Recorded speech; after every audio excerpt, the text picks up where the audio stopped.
Signs of the Southland, Monday, October 3rd, 2022. Mr. Grant, let's start with golf. Christo Lamprecht won the Inverness Invitational, and the team finished second place. Tell me more. Yeah, so this one was kind of interesting. It's the reason I delayed Yellow Jacket Roundup last week because they played Monday and Tuesday up in Toledo. I assume the weather was probably decent to great because this is an awesome time to be on the Great Lakes. I'm not biased at all. But in terms of action, Christo did start out with back-to-back rounds of 67s, which is pretty darn good. He was 4 shots under the lead.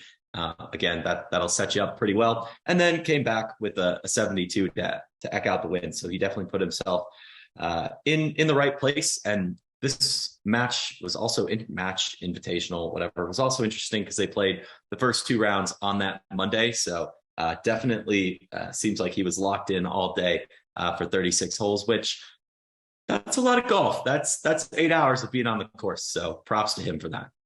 One more thing on golf, we did beat number 1 Oklahoma. That is important as well. But in terms of men's tennis, we kind of alluded to this a little bit about a month ago, I'd say. But there's this new college circuit that Universal Tennis is putting out. Basically, if they get a certain number of people, they split a pot a number of ways. So, you pay in your entry fees and you can actually win some money. So I guess that's something that's new in the NIL era. That being said, while the first one was in Columbus, this one was up at Georgia Gwinnett College up in Lawrenceville and featured quite a broad range of schools, but not nearly as much as the cross-country events we'll talk about in just a second.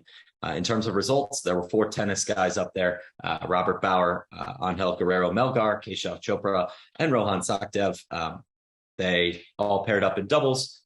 Pretty, I don't want to say nondescript, but they all played through to the semifinals or the championships against a bunch of, players. Not that we hadn't heard of them before, but I wouldn't say that I'm well versed enough in tennis to know how it translates to maybe the team as a whole. In terms of singles, Chopra was your number 1 overall seed. He played through to the semis, and everyone else kind of shook out from there. Overall, I'd say it's solid, but I think that's kind of the overall theme we've alluded to the past couple of weeks with tennis is, given just the invitational style of play, it's kind of hard to judge a 1-to-1 for how the team performance will look when they switch over to, match play over in the spring. That being said, do keep an eye out this week for ITA All-Americans. The men are in Tulsa, the women are in Cary, North Carolina. And those are going to be, your headliners, your Andres Martins, Marcus McDaniels, Carol Lee, folks like that are going to be playing against some of the best in the land. So definitely a stacked week in terms of upcoming tennis. And hopefully, the guys who headed out to Lawrenceville last week got a cut of the pot, especially considering I believe Chopra and Sakdev did play for the championship. So pretty good overall there. Running down some other results from around the flats, swimming was at home versus Emory, who are the defending men's champs in D3. Their women's team is the defending runners-up. Tech swept 11 events on a route to a 339 to 141 point victory. In club hockey, Tech lost 2 times to Alabama, both home and away, 2-1 in OT for the first leg at home, and then 5-2 in regulation away. And then club swim at the Clemson Invitational placed first overall with 1,554.16 points. You're going to have to explain to me someday what these decimal points mean. That's a great question, because 0.16 means that something really weird happened. There was probably some sort of 3-way tie, because the only time you get a split point is when 2 times are tied to the 100th. So seeing a 0.16 makes me think, somebody got a 2-way tie and then somebody else got a 3-way tie, or somebody got a 6-way tie, which But there's no way that's ever happened. There's no way. Actual meet. I have a headache. A club swim meet, there's no way there was a 6-way tie. I have a headache just thinking about those possibilities. But to round out the podium there, Athens had just over 893 points, and Virginia scored 712.5 points. Let's head over to cross country. They had a split weekend at Lehigh and Bethlehem, Pennsylvania, and the Alexander A6 Invitational in Fairburn, Georgia. Jake, in my notes, it says you have a lot of vamping to do. I'm going to let you vamp. I am appreciative of that because this was a weird one. I kid you not, I spent an hour and a half researching cross-country events last night because I fell down the rabbit hole that hard. So split squad means that, half the team's in one place, half's in the other. Happens in tennis in the fall a lot. It happens in cross-country or swimming at various times as well. In terms of Lehigh, that was kind of your top half of the team. That was the men and the women sent 7, 8 runners each. Don't quote me on that. Up to Lehigh, the women placed 14th out of, hold on, it was a really big number. Wow, this is great podcasting. Lehigh 14th was out of 134. 134, while the men were 17th out of 131. This is everyone from your UNCs and your Villanovas, traditional powers in the sport, all the way down to Lancaster Bible College and SUNY Maritime. So we really ran the whole gamut, including a Canadian university or two in there. I did see Guelph. So nice. In terms of results, James Cragen was Tech's top finisher. He was in 55th. The men's pack was actually pretty tightly bunched, several between 111th and 130th, while the women had better, individual finishes. Elena Lindsay in the women's 6K running a 20:043 for 23rd place, and Liz Galarza 4 seconds behind her with a top 30. The rest of the pack was a little bit further back, but top tier finishes there.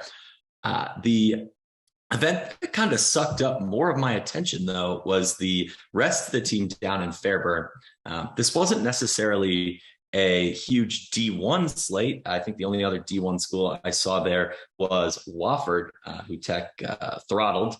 You saw Emory, a traditionally great D3 program. Their athletics are very solid, basically across the board for being a D3 school. I know Clark Atlanta was down there, Oglethorpe. So a lot of, local type schools. But the thing that stuck out to me was there was a club team there as well. And that was the Georgia Tech Run and Rec. So, just got to get more club sports into the podcast. And the reason it stuck out is because one of their folks got 4th overall and took out quite a few varsity runners on his way to about a 24 in his finish.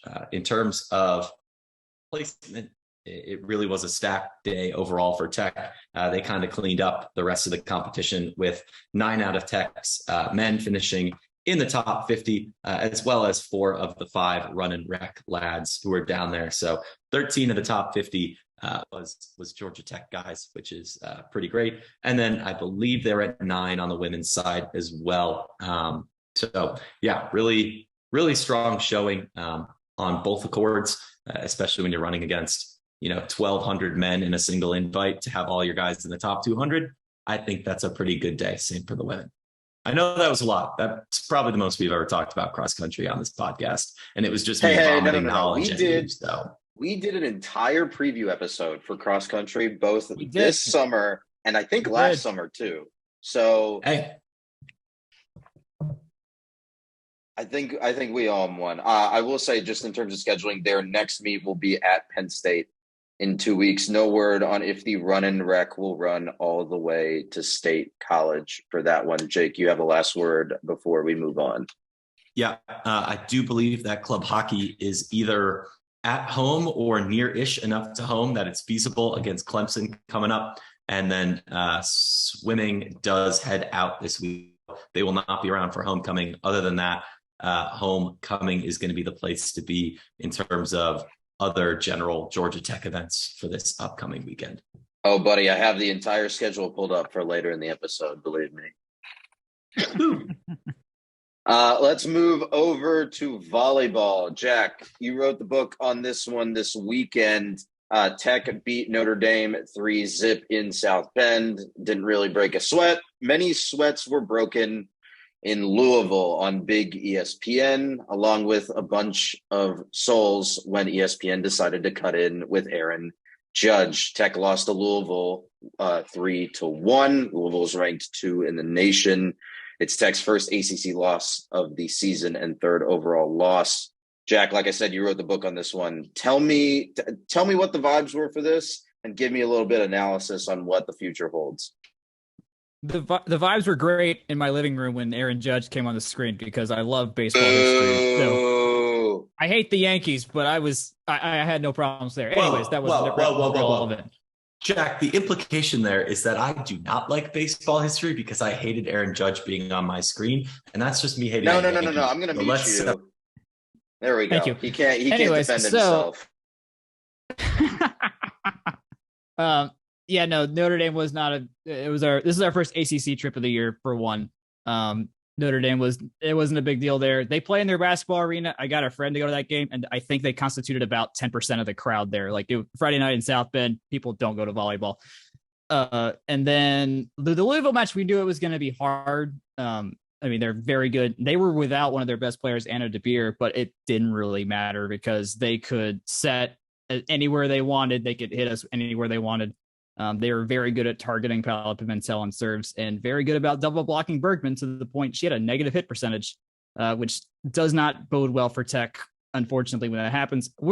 That's the thing I want us to – I think they can get better at is when the Knights Bergman's just not on, that we find a way to be more creative in finding points that are not just hoping for mistakes, because we'll play a team like Louisville in the NCAA tournament, and they're going to beat us if we keep making mistakes like this. So that's just kind of the thing there.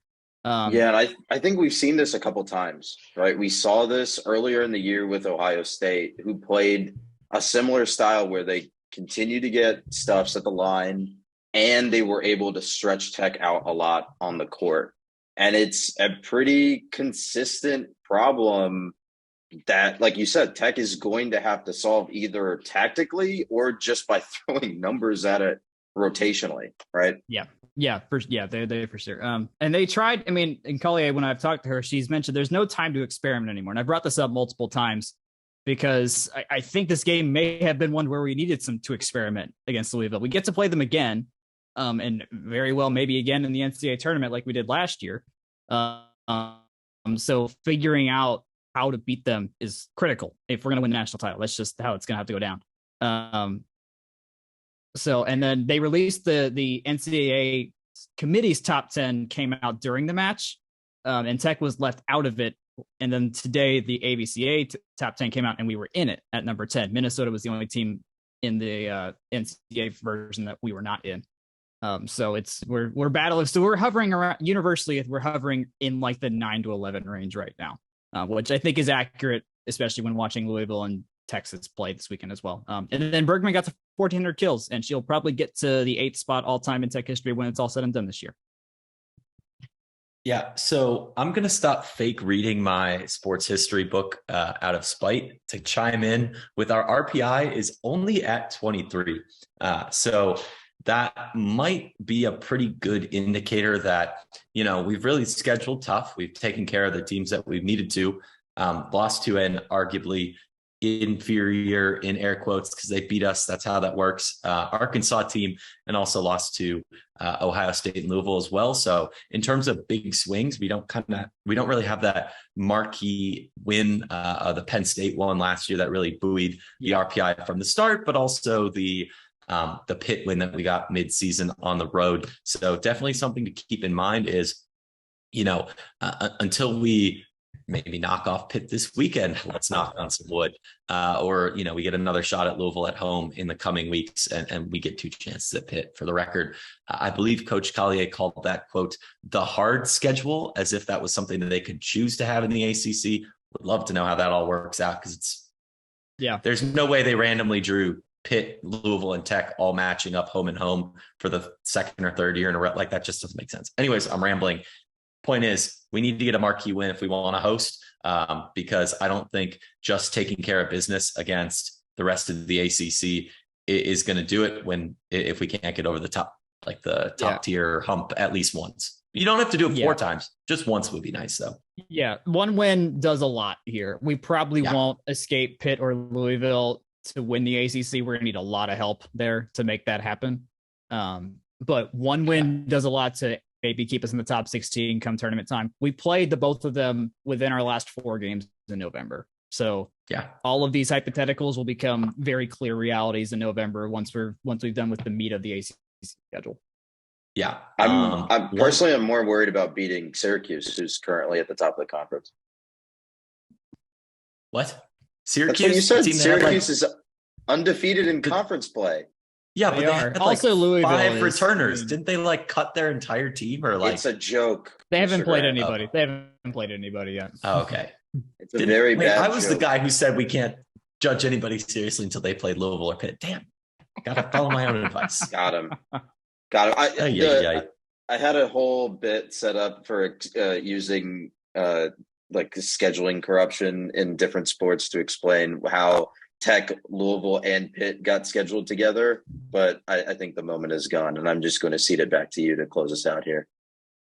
I will say, Jack, I appreciate your 3 thoughts, but you're really not giving me a lot to work with volleyball, which is why my column really just talked about the history of the Louisville and Nashville Railroad today instead of actual volleyball, because I promise we're a sports website somewhere. The credit union from this railroad that hasn't existed in 50 years is the group that sponsors Louisville's arena.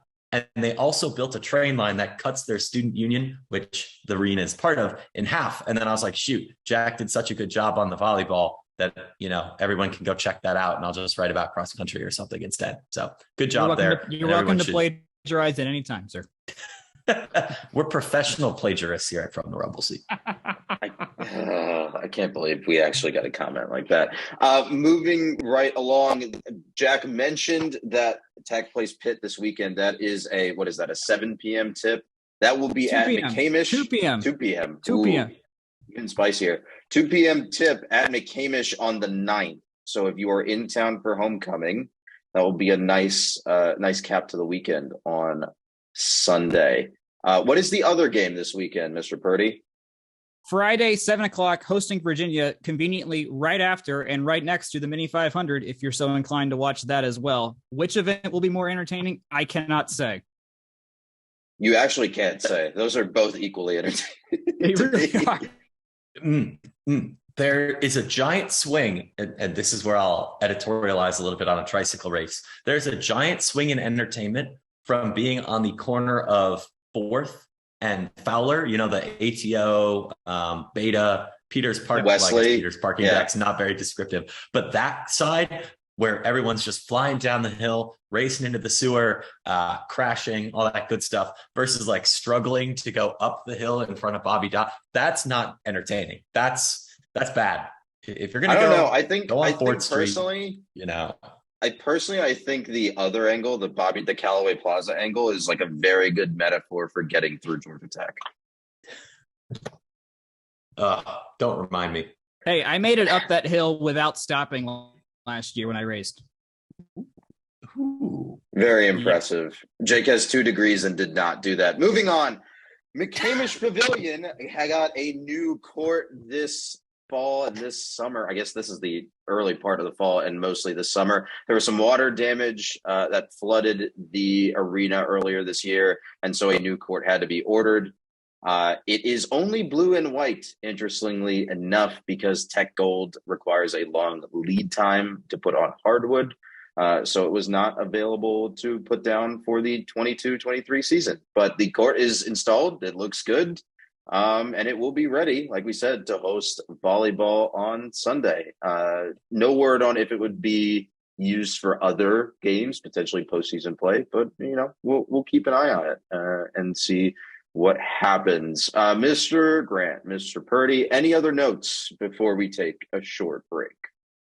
In one sentence, did you just try and will postseason home volleyball and more McCamish games into existence out of pure conjecture? Because I respect that. That's the kind of grind that I podcast for. So I firmly believe in speaking things into existence. It's how you project confidence at the old institute. Mr. Purdy, have you anything else on the volleyball circuit? I do not, outside of the fact that they have not announced that Sunday's game is sold out yet. So there's very likely still tickets available. So I would advise you go buy them. $10. If I think there if might we be a slight sold discount. 9,000 as well. volleyball tickets, I think I would just transcend space and time. So You did commit to that on Twitter a couple days ago. I did. That was me. Before we talk about other commitments, a short break. As everyone who has tuned into this podcast once probably knows, we are big fans of Section 103 here. So we'll be taking a quick break to shout them out. I hear that yesterday's sale, 24% off for beating number 24 Pitt, was a rousing success. And to honor that, I personally forked over several figures of my cold hard cash. It was totally worth it. Today, I am wearing, as always, a Section 103 shirt. It is the first thing I bought from them about a year ago. And it is I'm a Ramblin' Wreck from Georgia Tech and a Hell of an Engineer shirt. And if you do not have a song that has the fight song on it, this is a great base for any Georgia Tech collection. I think it might be my favorite shirt straight up. So thanks to Steven and the gang for that. And it is so great that when I wore it to the Clemson away game, opposing fans were telling me it was a great shirt. And if that is not a sign of a quality piece of material, I don't know what is. Even though yesterday's sale is over, they, as always, have free shipping on orders over $70. You can find them at section103.com, on Twitter at section103, which is great for news about the business as well as commentary on sports and Georgia Tech life. So go ahead and give them a follow as well. Welcome back to Scions of the Southland. I mentioned commitments at the end of the last segment. A lot of them were broken last week, specifically contracts. A lot of change in the athletics program. We have Ken Sugiura of the AJC back with us again this week to break it all down. Ken, how have you been? How has life been during this period of upheaval in the Georgia Tech athletics program? Well, thanks for having me on, guys. First of all, it's obviously been a little busy. Certainly tense, I guess you'd say, in some respects, as things were happening, and obviously it didn't appear that things were going to end well for a couple people. But yeah, it's kind of a crazy week. But I'm glad we're through this part of it, and hopefully things will be a little more smooth for the next 7-8 weeks. I just appreciate that you wanted to come back. That says a lot, and we're glad to have you. Oh, well, thanks. Yeah, I mean, you guys are fun to hang out with, so I'm always glad to join. When I'm not designating Jake as a baseball history hater, we do claim to be professionals occasionally. Right. But just to get back and really focus on the end of the 10 years of Jeff Collins and Todd Stansbury at Georgia Tech, can you walk us through what that process looked like right after the loss at home to Ole Miss a couple weeks ago? Sure. Well, I think as I've written, I think that was a turning point. Obviously, already there was plenty of sentiment against Jeff Collins and by connection Todd Stansbury. But I think, this whole idea of we've got to see improvement, and you could, I think, certainly buy it. I guess with happening against Clemson, it was obviously not a close game, but you saw things that made you think like, okay, maybe things are headed in the right direction. But to lose 42-0 at home to anybody, but certainly obviously Ole Miss is a very good team, but to do that, it kind of removes all pretense that things are going forward. And so I think that really ramped up pressure. I think on at that point on to some degree on Todd Stansbury, but maybe more so on President Angel Cabrera to do something. And I think it wasn't just the random fans that were reaching him, but also people that are very important to the institute in terms of the money that they give and support they provide. So I think once that happened, I think it probably maybe accelerated what might have been an inevitable process. But I think so. I think the last game, the game 2 weeks ago a week ago, technically against UCF was maybe it maybe accelerated, like I said, what was going to happen when you lose again, and you play better, but you still lose to a group of 5 school. That kind of was probably the final brick or whatever domino that needed to fall. I'm like, so I think, I was told, even before that, it was a matter of when and not if. And so, so that was, I guess, maybe the last thing that needed to happen. At kind of when things precisely happened is still unclear. I was hearing very, very solidly on Sunday after the UCF game that Jeff Collins was out and Todd Stansbury most likely was too. They weren't officially told until Monday. Again, like it's hard to say exactly when the decision was reached. Okay, this is the end. But yeah, so that's kind of how it all played out, in the big picture. Yeah, and you mentioned that for Collins, it was a matter of when and not if. For Stansbury, was that? I kind of imagining that wasn't the case. That he was the leash there a little bit longer. Do you have any sense of if that kind of became more clear as things progressed, especially after UCF, or was that it was kind of both of them were in the same bucket right there? I'm not 100% positive. I would guess that. I would think that the Todd Stansbury's fate was also sealed. That maybe somehow the timing might have been different, but I think ultimately, yeah, it was gonna end for both the way it did. Yeah, and then do you think the win also was very dependent on if Tech had beaten UCF? Like, would that have maybe given Collins one more week to, all right, you got one against it's a group of 5 team, but a notable group of 5 team. They beat Auburn in the Peach Bowl recently enough to where it's like, okay, they're not awful, and they have Auburn's coach from that Peach Bowl as well. So do you think that maybe would have given them one more week if things had fallen the right way? I would think so. I think, it was when, not if, and but I suppose, I guess you're leaving open the possibility of, if he, it would have been weird to fire him after win, certainly. Yeah. And so if he managed to keep on winning, gotten to whatever 7 wins, then all of a sudden you can't do it. Obviously that would have been, I think we'd all agree that would have been highly unlikely, but I think they were probably, I guess, waiting for that to happen. And so I suppose it probably would have bought him more time. But yeah, the time, regardless, unless things completely changed, was limited.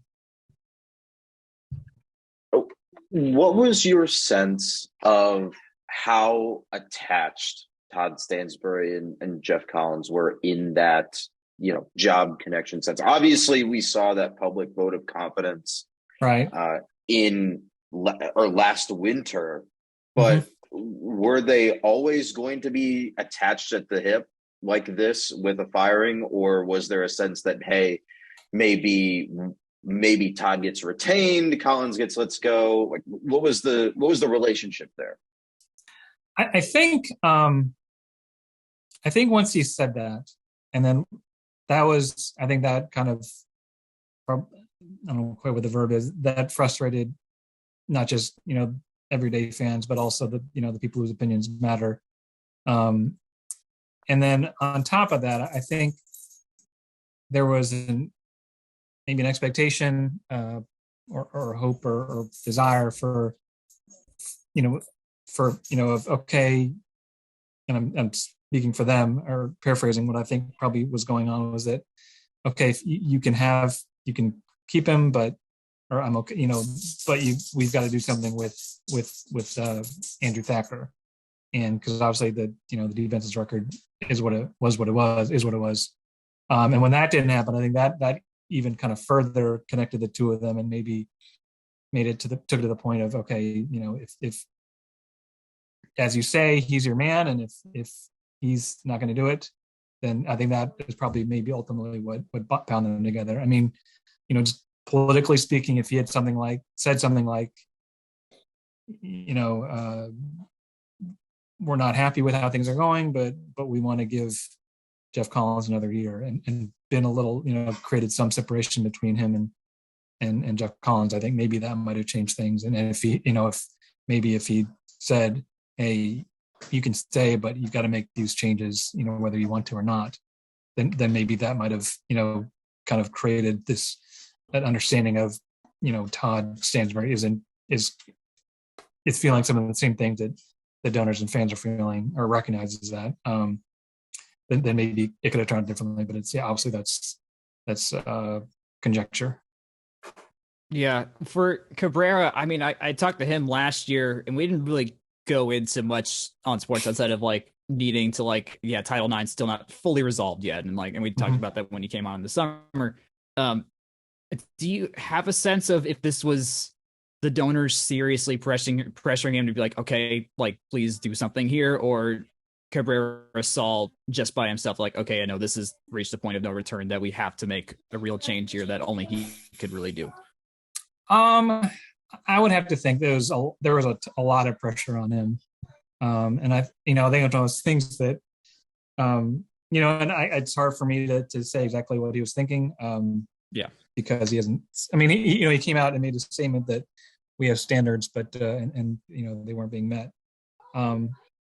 At the very least, I would say that it contributed. That if donors were like, we like Jeff, we like Todd, let's give a little more time. I doubt. I'd be very surprised if Dr. Cabrera would have done something. So I think that certainly he saw what he saw, and it'd be hard to dispute the direction of the team. But I don't. Certainly the role that donors played was I'm going to say significant. Yeah, and I want to we'll go into that press conference, because we were all following Kelly live tweeting the whole thing. I mean, were you at that press conference? I was, yes. I was. Okay, well, what was your impression? I prefer following Ken Sugiura. I know who you're all reading. I'm not. I know who. Respect the guest, Jack. Wow. Now Kelly does a much better job of live than I do. I'm typing out, I'm taking notes, and so it's hard for me to separate. We read all of Ken's articles after the fact. Don't worry. Respect to Kelly. I like Kelly. When you were during that moment though, I guess what was your impression of the tone that Cabrera was trying to set, and Brent Key as well, for that matter, of where the football team was going, but Institute Athletics as a whole was trying to pivot to? Because I mean, if anything, this was one of the large at that moment when Collins was released and Stansbury, the range of possibilities for where Tech could have been landing was as wide as it's been in a long time. Right. So what was your, I don't want to say gut feeling, but what were you sensing coming in the room at that moment? Well, I mean, I guess to start with what Dr. Cabrera was saying, the one thing the thing that struck me most about what he said was that, and I'm going to paraphrase, but it's still along the lines of, I'm committed to doing anything to turn around the team and get it back to where it belongs, which I thought was, a pretty significant statement. And then, Frank Neville, the interim athletic director, spoke, mostly answering questions about the AD search, and certainly he gives off an air of just, if his history, he was a career diplomat and in the State Department, and has been been on the academic side, and you get this clearly. He kind of is bright and is going to pay attention and kind of knows it. I think you would. I think it's probably in really good hands to search. And then Brent Key spoke. I've had the opportunity to talk with him on a number of occasions. Just as an assistant, and what I've always appreciated about him is that he's straightforward. Doesn't isn't taken with himself. Good guy. We can agree on or disagree on just what the offensive line has done in his 3 years, but yeah. So I heard from a lot of people that he did a really good job of just kind of framing things well and made you feel like, okay, this guy has a plan. He's not just happens to be the guy who was tabbed the interim because no one else could, but someone who had a clear idea of what this team needed, and it certainly probably, I think, it resonated with a lot of fans. Yeah. So I had 3 different ways I was going to go with this. The book that I pulled off the shelf wasn't for a joke this time, but I can't find the page I want. And I think the other thing's a little bit more of a rambling story. So I'll just go with my simple follow-up question. Please. I take it you were at the press conference when Collins was introduced, correct? Oh, yes, I was. Yeah. Okay, so I think that makes everyone but Akshay. And I know Jack and I are on the level that Akshay lived in San Francisco. He was a big tech bro for a while. Anyways, wait, was that before you went to San Francisco? Wow. Yeah, that was September 2018 or December 2018. Jeez. Doesn't matter. I'm getting in a rabbit hole. Point is, I think the consensus for those that were there was that Collins won the presser, right? My impression was that this was a guy who was, saying stuff that resonated with me. Right. And I felt kind of a similar reaction to Brent Key and then Frank Neville and Angel Cabrera in terms of just that, okay, they know what needs to be done. Right. And is that so? Obviously there's not a lot that you can draw from that, right? There's the whole signpost of the last 3.5 years of, hey, winning the presser isn't everything. Do you see this as, whether it's Neville, Cabrera, or Key, as people who can kind of walk the walk after kind of coming out swinging, if you will, in that opening presser? Are you asking, do I have confidence that they'll be able to do what they said they're going to do? Was the vibe right? I guess we can operate on a 1-game sample to see maybe it would look like it. But I think knowing what I know about Brent Key, at least, is that, I think the things that are needed to be a good head coach, among many, but, and maybe in this instance in particular, attention to detail and maybe kind of having a plan. And I think, even before Saturday, I would have said that, I think those things are strengths of his. Going back to what Jeff Collins and hit that press conference, I think it resonated and it sounded right because he had this idea particularly about culture and branding. And honestly, those things also make sense. I don't know that, I went back and listened to it not too long ago. And, I guess this is where things went awry a little bit, but he also talked about one of his other priorities was special teams and defense. And I think we can all agree that didn't go quite the way that as successfully as the culture and branding part did. So I guess to go back to your question, I think he was, what I heard a lot from Brent Key was, we're going to simplify things, just make the things that matter. We're going to focus on. And knowing, again, he's an offensive line coach. He's not going to be someone who's going to be, sending out a series of tweets about this and that or whatever. Yeah. And so, to that degree, I think they're for as long as he's a head coach for this interim period, I think, he's the right guy for this team.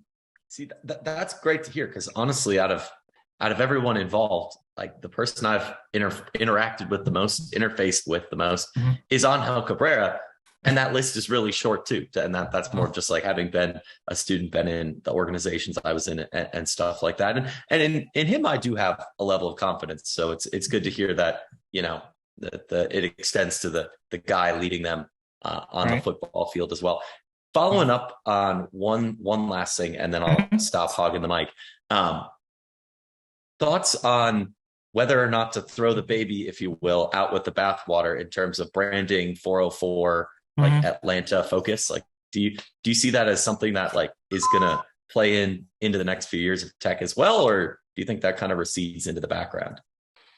That's a good question. I hadn't given a ton of that, and actually, before, I should probably complete your question, in not saying anything about Angel Cabrera, Frank Neville, or saying doesn't mean I don't think that they are competent. But I think like I said, those two guys strike me as sharp, and I think probably in hiring an AD, which is their big charge, we'll listen to people, and I think they probably recognize that what they don't know, and that neither of them have are super involved in college athletics, and so they recognize it's there's probably some holes in their knowledge, and so I would think that they'll be fine. But as far as the 404 and how much that'll continue, I don't know. I mean, maybe certainly the thought of and strategy of let's recruit Atlanta and the metropolitan areas as hard as we can.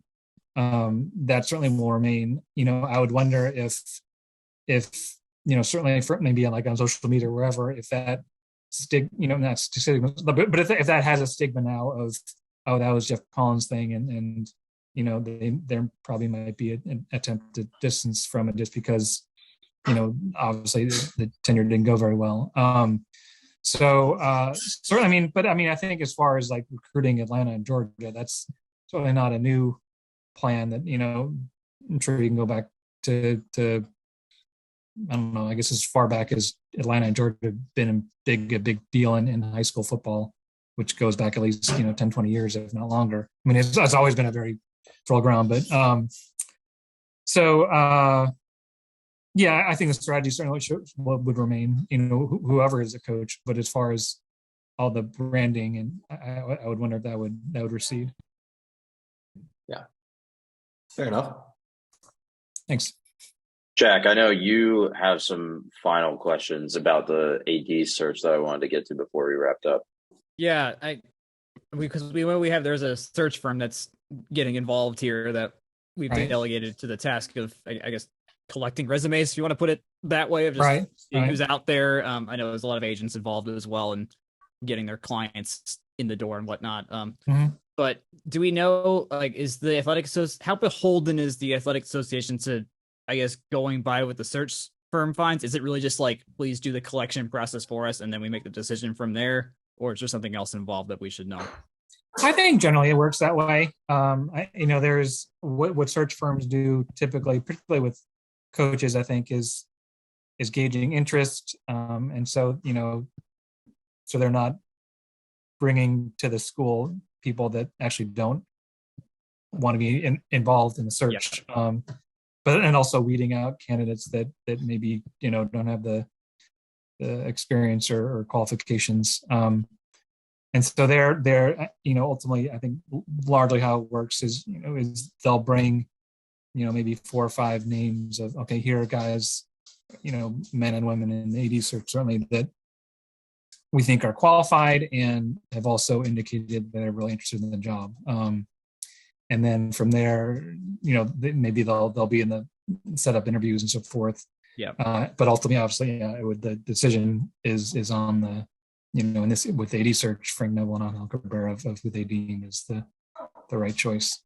Yeah, and I know for the coach search is going to be the most popular topic. That's not how well did we perform on the field. Is there anything there that would be a misconception that we should probably, as a fan base, just get out, just make sure we're not focusing on that? Because I know the rumor mill will swirl very rampantly and already has been. I mean, we put our fair share of content out there, but more analytical. And then, but I mean, the message boards will never stop. I mean, as long as there's a platform, it's there. What would you say? Is there like a wise way to, as a fan, like approach, okay, how would and there's only so much power we have, but just in terms of just consuming this process from the outside of getting a new coach for the football team.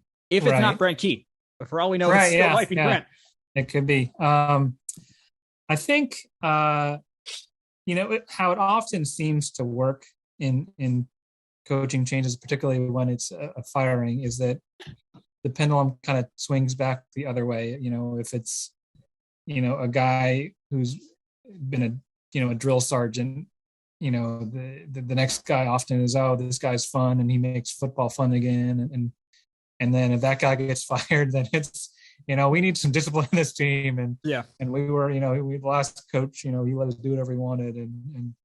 And so, my guess is there'll probably be some of that, I think, just given the on-field problems of clock management and discipline and penalties, I think there'll be a strong emphasis. And ultimately, I should say that ultimately this is the AD's job, and whatever he or she decides, I guess, is what would go. But I'm sure from the from the input that Angel Cabrera and Frank Neville and people whose opinions matter go, I think there will be a sense of, we want a coach who is proven and whose teams are disciplined and aren't going to beat themselves and has a strong structure and that sort of thing. So that's that'd be, I guess, as I would see it, as I've heard a little bit, that'd be the kind of how that would go, I think. Okay, gentlemen, I think that is about all of the questions that we had. Is there anything else before we wrap up on football from you, Mr. Grant? Are we not going to talk about how fun Saturday was? I get that this was really. No, this was all business. We're hammering. No. All big picture stuff. Maybe you didn't have any fun, Akshay. I know that's kind of the norm, but I have appearances to upkeep. Yes, Georgia Tech won this weekend. Yes, Georgia Tech gave Georgia Tech interim head football coach Brent Key gave a very emotional post-game press conference to the ACC network rep that was there. The one thing that I wanted to say from all of this discussion, which is another big picture thing, is going back to Jake's comment on the intro press conference for Jeff Collins. Is Jeff Collins said a lot of the right things, but did not acknowledge the road that it would take to get there. I think that was part of the piece that was missing in retrospect. And it's one of the things that resonated with me from these intro press conferences for Brent Key, and the press conference from Brent Key after the game, and then the segment with Frank Neville, was that they understood, or at least they showed some understanding of the problems with the program, and they understood hey, there's stuff we need to fix here so that we can get to where we want to be and execute on a lot of these high level, big picture Atlanta 4-4 kind of things. So it's just interesting to see that juxtaposition, right? Of someone of where we were and what we wanted to hear and maybe what we want to hear now. I think it's Akshay. It's very interesting. It sounds like you want him to write out a V2 mom, and for that, I'm saying leave it at your employer, and let the next coach figure it out. For anyone who doesn't get that reference, no, we're not explaining. We don't need to explain explaining it. We're moving on. We're moving on. Jack, do you have anything else before we do actually move on? Yeah, let's talk about actual football. What is there anything here that you're expecting? Yes. Again, we have. I think some fans might find this week to be a winnable game. It's still, because it is still Duke, but Duke's might be who the ACC Coastal runs through this year, for all we know. So, what is there anything you're looking forward to for this weekend's game and homecoming? You're asking me? Yeah. It's one of those things that it's so easy and maybe tempting to say they beat Pitt. Clearly problems are solved. They're ready to maybe not run the table, but right, be the team that we all saw on Saturday. And that may well be, but I think, certainly I think what's great about college football is that, any team, that almost any team can beat almost any other team, once in a season. And the game runs so high on emotion and luck, bounces and that sort of thing that, it's certainly, it'd be difficult, I think, for any team to play with, to leave it all on the field every single week. So I think what I'm interested in, or one thing I'm interested in against Duke, is just how much of what we saw against Pitt in terms of, the defense flying around and special teams playing a much cleaner game, the offense, really taking control in the fourth quarter, penalties being limited, how much of that can carry forward. You want to think that those things will happen, but certainly, yeah, that'll be, and I think this will be, they're probably not as good as Pitt, but they're certainly a very good team, as Jack said. So it'll be certainly, it's easy to think, it's Duke, they can run them over, it's homecoming, but I think Duke should be a pretty good test. Yeah, I think that's a fair take with how they've been, but you're still going to find that Tech alums, fans, whomever, circle Duke as a win every year. Every year. Doesn't matter how good they are. Just always Duke. Which, the comments section will prove that. It's a whole thing. They have like a whole complex about like Duke. Duke this year, I think, has some. You can poke some holes in that schedule, but you cannot argue against the fact that they are a competent football program. I do want to say, just so we don't let this go unnoticed, Gavin Stewart going 4 for 4 on field goals, 2 for 2, extra points, phenomenal. Hassan Hall, I think, literally ran an entire pile of men like 13 yards at one point. That was pretty excellent too. Again, love the heavy stuff, love the high level stuff in terms of talking through it, but just want to shout out some great performances. Charlie Thomas really made an impact. I think I just named all 3 of the ACC players of the week. So obviously other people saw it too. And I promise I have other takeaways, not just regurgitating what the ACC tells me. Jake, do you want to run my column for tomorrow? Some standout performances there. No, you're the advanced stats guy. I'm the vibes guy. But anyways. So just do advanced stats with vibes. I'm sure that'll go over well with the crowd. Vibey stats. Yes. Give me the expected vibe of the Duke game, Mr. Grant. What's the vibe rate? If the rec comes out at exactly 26 miles an hour, like automatic win. That's it cannot. I don't even think it can get that fast anymore. Let's move on. Let's do some picks. We have Ken here. Ken, I think we talked about this before. We are not super knowledgeable about the ACC as a whole. I think you still have us beat on total knowledge. So let's see how we do here. All right. Let's start. Noon. ACC Network, Louisville versus Virginia. The line on this one, Louisville by 3.5. This will be at Scott Stadium in Charlottesville, Virginia. The weather, 59 degrees and sunny. Mr. Grant, you are up first. Yeah, if this wasn't an ACC game, I'd be picking it as my sickos game of the week. That's just because Louisville is a delight and Virginia is a delight. And if you're a fan of either team, they're not a delight. Hold on. Hey, you watch that I game? said if you're a fan of either team, they're not a delight. I am still taking Louisville just because I think I have a little bit more faith in Satterfield than Virginia's somewhat rudderless offense, ? But the Syracuse game was close, so maybe it's just about a coin flip. I'm still taking the Cards, though. Jack. Someone's getting their first ACC win, and I'm just going to say it's Louisville. Ken, how about you? Virginia worries me a little bit. So, first year coach and things don't seem to be going all that great so far. So I think I'll join the pack and go with the Cardinals. Me as the host, I'm taking Virginia to cover 3.5 because Louisville had an epic collapse. It started awful for them last week, and then it just ended in an epic collapse. Moving on to 3:30 p.m. on the ACC Network, Virginia Tech at Pittsburgh at the stadium formerly known as Heinz Field. Pitt favored by 14.5. Jack, you're up first.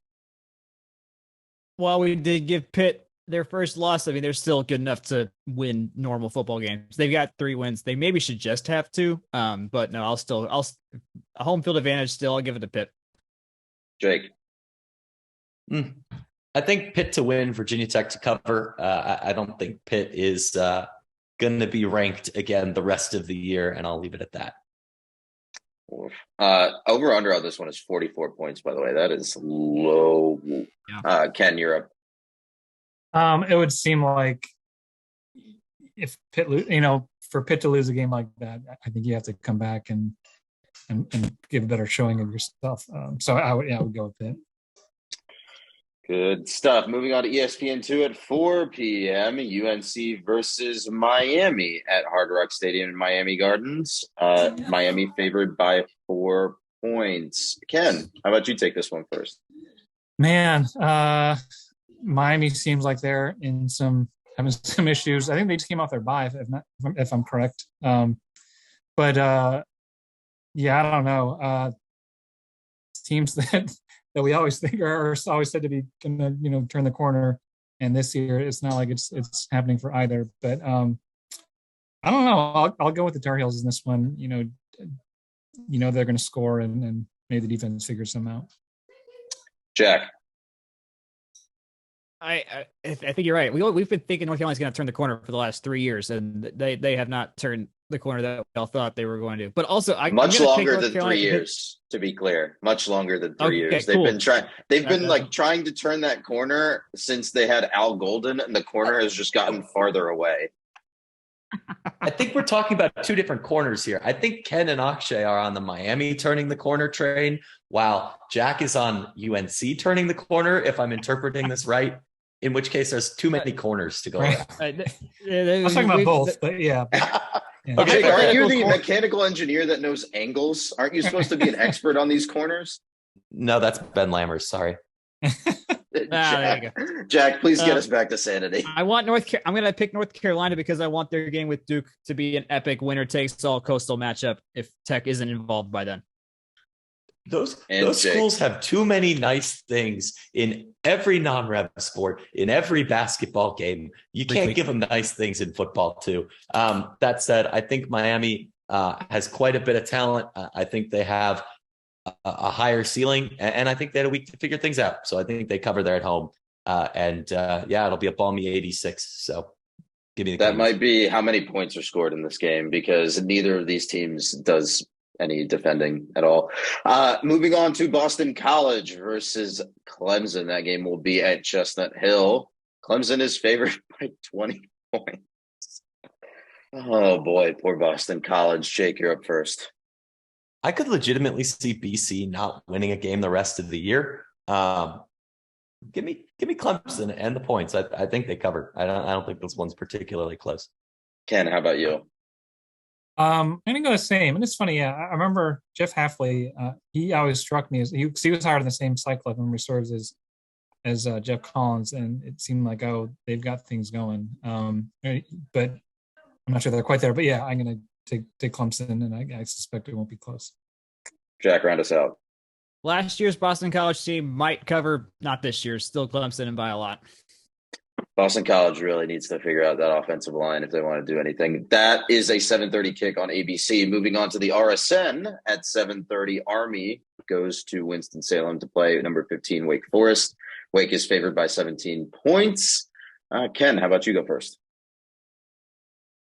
Army seems like they're having a tough season. They lost to Georgia State, I believe, and and that was at home and not close, I think. So, you go with Wake here, and I think they'll be fine.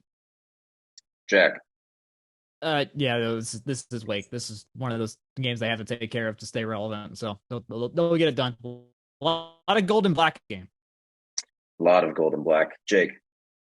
Yeah, I don't really remember when Army got bad, but it seems like they're not having a great year. I've seen not much of them playing, and I did see a little Wake Forest, and they look pretty solid. So give me Wake. Wake is good again. How about that coach, huh? I wonder what people should do with that. 8 p.m. on ACC Network. Florida State goes to Carter Finley Stadium to face number 14 NC State. Both teams are 4-1. NC State favored by 3.5. Jake, you're up first. This seems like a perfect game for NC State to remember what they do best, and that is blow it randomly. So I think NC State is going to kind of trip up. I don't really trust them against a improving and somewhat competent looking Florida State team looking to avenge a tough loss to Wake last week. So give me the Noles. Ken, how about you? A tough one. I think Florida State's clearly they're trending up. I'll go with NC State. Coming off a loss. They kind of how that goes. I with Pitt, I see them bounce back and win this one. And Jack, I just don't pick any underdogs in this segment, and I'm very tempted to here, but I'm still mad that they beat Auburn in the national title all those years ago because I was an Auburn fan back then. So I'm still picking NC State for just gripes. Oh boy, that's incorrigible behavior. especially considering Auburn's coaching situation currently. Let's move on to sicko picks of the week. Let's rattle these off really quick. Jack, you're up first. James Madison is making a New Year's Six bowl in the next 5 years. Count on it. And they're going to just roll over Arkansas State this week.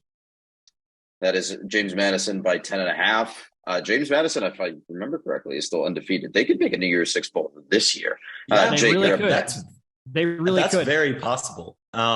I am picking Tulane at home. They're favored by 2.5 over East Carolina. I think both of those teams are sneaky, very interesting, fan base, history, all that, but also football this year. And I think Tulane defends home turf coming off an emotional win to get them to 5-1. And, you know, that's a pretty interesting place to be considering everything that's stacked against them. Tulane. Interesting little program. I picked Red River, and it's like a very weird vibes Red River this year because both of these teams are not good. Texas and Oklahoma are both unranked. They're both 2 and 3. Texas is favored by 7 in the Cotton Bowl. Give me OU. OU will cover Akshay, that spread. I appreciate you giving these undernoticed, underfunded programs the attention they deserve now that they're out of the top 25. You know, someone's got to put the spotlight on them. You know, they need to make a little spare change here and there. So I just want to make sure they get some time in the limelight. Ken, do you have a particularly, how do we say, degenerate viewing option for the public? Man, I confess I don't. But well, Ken, you are the only professional among us, so I do respect that. I'm curious. I'm actually kind of. I confess I've never seen a mini. I'm sorry. It's a mini 500, not low 500. Yeah, mini 500. Yes, mini 500. Yeah. So I was going to say, wait, little Ken, 500 is. These are both real events. These are both real events. Okay, let me. Yeah, who were the favorites in the mini 500? I got this. Okay. All right. Go ahead. So there is a team that enters every year in the enthusiast category because you've got your fraternities. There's 2 or 3 that are head and shoulders above the rest of the fraternities. Beta, I think whatever the heck the actual letters for glowworm are, they're the ones that have like that. Anyways, you got your fraternities. You got, actually, Kiefer would be really mad that I called it that, but that's neither here nor there. Anyways, you got your sororities, sororities. You got your clubs. So that is organizations like Rec Club, like Swim Club, Catholic Center. You've got your housing, which is Glen Towers, all the residence halls and stuff. And then you got enthusiasts. And Mini 500 is the only real homecoming event that gets a big turnout from enthusiasts because it's basically like 4 or 5 random people that are just like, all right, we're 4-minute team, let's go. And there's this team every year called Build a Trike and Make UGA Pay for It. I don't know who they are. I don't know who they're associated with. I do know who they're associated with. They are. I do. Okay. We're gonna have to do like a live podcast for Mini 500 and get them on the horn. Who are these people? Shut up. I want to know who the people are. This is so I became aware of them my freshman year in 2017. This is the RUF team. Really? RUF? Yes, it is. Oh. It is a mixture of alumni and the obviously current students race and mostly Build the Trike. But are you allowed to have alumni race in the Mini? No, they don't. The alumni just said they're breaking news here. Yeah. The alumni they have had. If they have an Instagram, I encourage you to look at their Instagram. It's called Mini 500 Champs because they have set the record multiple times. And I think if you search the team name, that's there. They lost like 2 years ago. They did multiple years in a row.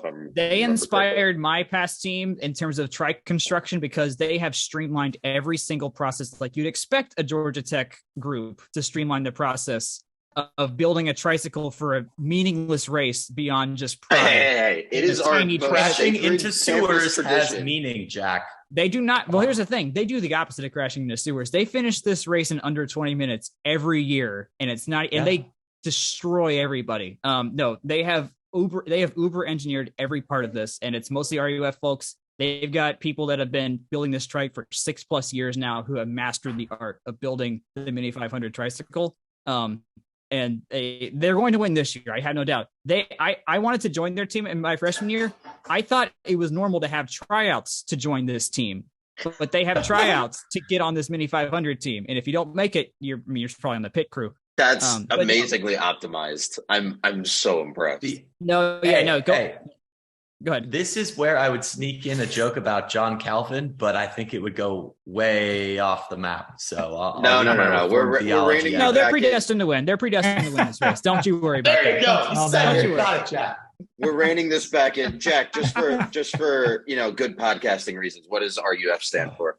Reformed University Fellowship. They're basically they're the Presbyterian campus ministry on Tech's campus.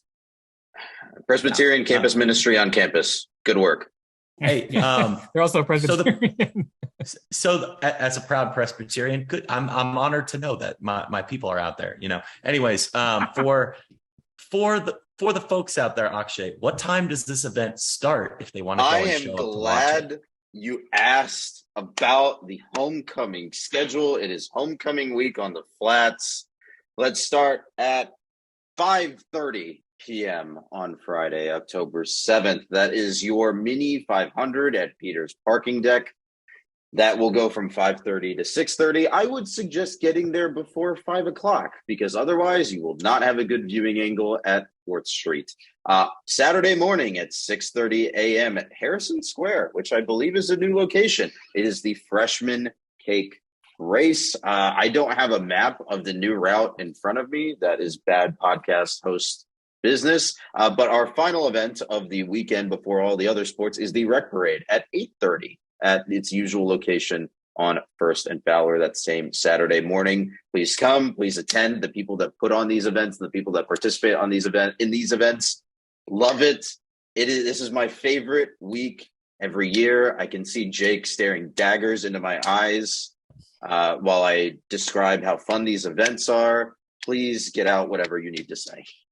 You should know as well as anyone that the reason the route changes every year for freshman cake race is for legitimate reasons and not just to confuse you. For those that don't know, it totally doesn't just to confuse me. What are you talking about? It's so that way shenanigans don't ensue. You got to limit the potential for disaster. So if you make it to Harrison Square, you'll be able to follow the race course away and set up somewhere. That's just for event security purposes that the Institute makes them do. That being said, Rec Parade is always in the same spot. That is Fowler Street. And that is a great event to watch. Those contraptions are my personal favorite Georgia Tech tradition. So much that I tried to get them to start a contraption making class and that went nowhere, but that is a story for another time. They literally, our dear old organization literally does not have the map of this route. It's secret. I just told you it's supposed to be secret option. They used the same route for like 4 years. Anyway, this is completely off topic. We need to wrap up. We've gone off the rails. Thank you, Ken, for being here for another episode for us. Is there anything you'd like to plug before we let you get out of here? If your listeners are so inclined, there's always plenty to read at AJC.com, and we encourage and would love to have more readers and subscribers, because that's where you can find me. Absolutely. Mr. Grant, wrap us up. Yeah. For Jack, Akshay, and Ken, this has been Scions of the Southland. You can find us at fromtherumbleseat.com. You can email us at fromtherumbleseat@gmail.com. We respond and read all of those emails. Your feedback helps shape what we do here and also on the site. So please let us know, whether it's via email or via comment or via Twitter, what you want to see from us. In terms of finding our content, that's FTRS blog on Twitter. You can find me at JakeGrant98 and Jack at Jack Nicholas on Twitter. You can find this podcast wherever fine podcasts are distributed. For those three, it's been a long night. It's been a long week. Good night and go Jackets.